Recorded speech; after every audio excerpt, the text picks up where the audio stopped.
Hello, my friends, and welcome back to Alien Protocols. You know, a lot of people will just hear or see about this material and this topic and its interrelationship between UFOs, the powers of consciousness, ESP, intuition, all that stuff, and it's just gobbledygook to them. It's garbage, it's all fake. Only an idiot would be into that stuff. But little do they realize that it's all stunningly real and has such major implications for their life that they are living literally in a self-constructed sphere of naivety. You know, we have these senses that teach us that we kind of have control of our environment, and it gives us a sense of comfort. And we even get cocky about what our environment is, where we are, what we're doing, our goals, everything about our life. We rationalize everything and create a sense of calm, and then also a sense of insatiability, like we have to progress and be better and this and that and the other and more and faster. And that's what species do to survive. We can't blame us for our keys to survival. But at the same time, with these special abilities, there are some important things to know about your mind and yourself that will help to unlock your greater potential. Now, I used to have major preparations for, important remote viewings and stuff like that. I had major preparations. I would want to do it on prime sidereal time, which is this time that's supposed to increase your psychic ability by 400%. I was like, why not have the 400% on my side? Especially when I was working at this historic location that is going to be revealed soon, basically, if most of you know who follow this channel or have figured it out. And at this historic location, I tried at first my traditional way, and I tried all the stuff I used to promote: mugwort tea and prime sidereal time, and I did yoga and meditation before for several hours. And so I had, because these events were so important to me at this location, doing a good RV, the results were so important to me that I over-prepared. And I likely scared the crap out of myself. Because in the beginning, my accuracy was pretty crappy for me. Even though the targets were like all phase 7 targets, incredibly difficult targets. What's a phrase in a foreign language, and crazy stuff like that, very difficult. But some were less difficult. And one day, the scientist, probably based on the fact that we were having a lot of results doing improvisation with the random number generator. When it was more improvisational, the results were more staggering.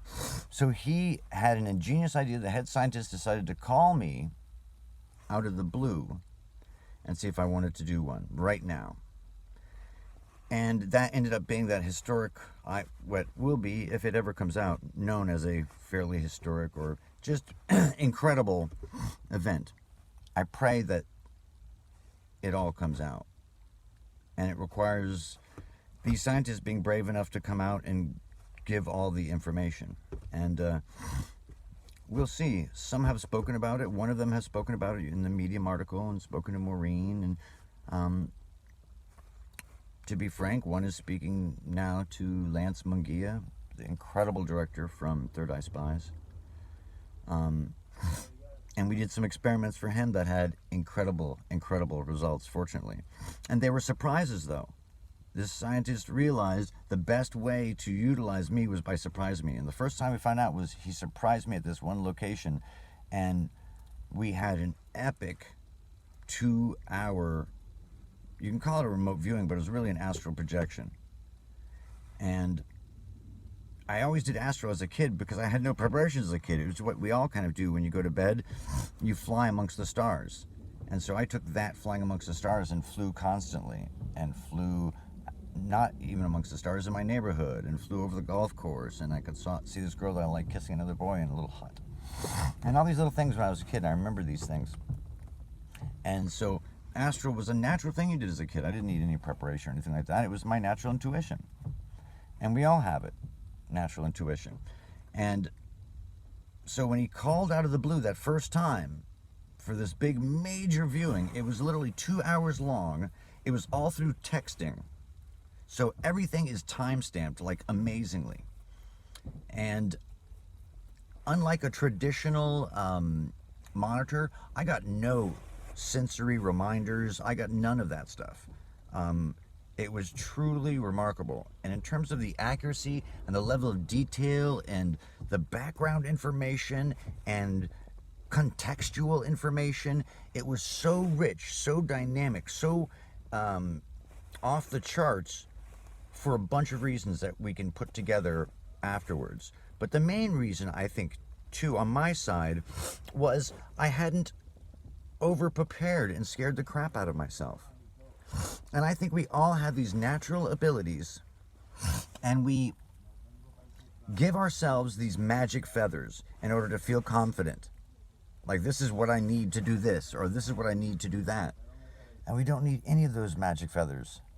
The second we submit to our abilities and accept, hey, I do have this ability, I can do this, and the more subconscious you are, the less you intellectualize it, the more accurate you are.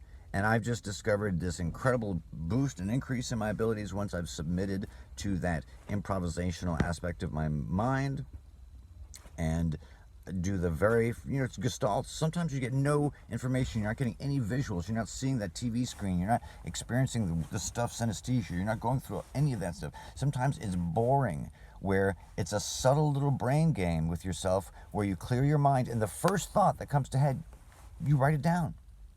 However freaking weird it is. I remember the very first UFO that I got given as a target. I was given a target by the assistant of someone very important. And I didn't know it was going to be a UFO. And I had space and the sun and a moon. And I think I've shown the two pictures before. And it was like the exact colors, the two suns and the planet and the UFO. It was like amazing. And the interesting thing was they wanted to know who was on the craft. And I had this whole thing, I just came out from that. That was really interesting. But you just trust those gestalts sometimes. And that's what most people, I think, go through, is gestalts to gestalts, gestalts, gestalts. Clean the slate. It's not always about the signal to noise. It's about cleaning the slate so that this first thing that comes up, you just write down. So it's important not to give yourself a magic feather. And you know what a magic feather is. It's a literary device that's in a lot of books and things like that where, a kid can't do something and the teacher gives him a magic feather of some kind, and the kid does incredible with the magic feather, incredible, and then at the end there's some big major event and the kid doesn't have the magic feather, and the master reveals it's not magic. You never needed the feather. You've always been the magic feather yourself. You never needed it the whole time. And a lot of locations and places and things are magic feathers to people. And think about, what are your magic feathers? There's also black feathers, which are the opposite. Things that you tell yourself you can't do, which are wrong. So what are your magic feathers? And they're okay to have magic feathers, but don't let them hinder you too much. Your ability is so much bigger than you think. What are your black feathers? What's the limit of your abilities?